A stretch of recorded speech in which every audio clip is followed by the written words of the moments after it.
The pair, just 17 years old, completed the double by winning the Silver Class Title II for HHC Motorsport, finishing on the podium for the 7th time from 10 races this season. "It's been really good, and the best year of racing I've ever had," said Tregurtha afterwards. "In 3 years of racing cars, to go from Ginetta Juniors to then winning Ginetta Junior, and now winning British GT4 in my first season, it's unbelievable.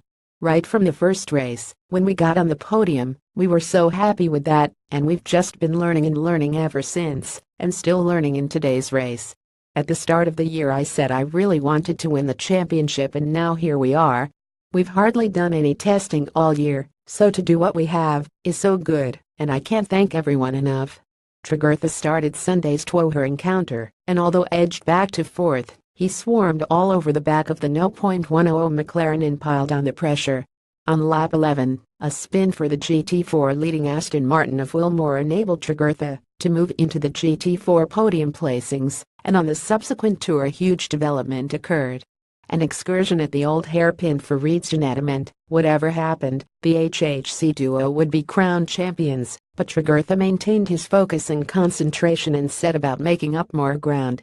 Pressuring lap after lap, as the race reached the 45-minute mark he got ahead of the McLaren to take second place, and when the pit window opened he moved into the lead. He pitted after almost 1 hour and 10 minutes of racing, to hand over to Middleton, who had to remain stationary in the pits for an extra 10 seconds over the minimum pit stop time, as a result of a success penalty from the previous round. When the race order settled after the stop, the Northeast Caravan's back driver held third place and closed to within just a few tenths of a second of the 0.72 McLaren of Adam McKay.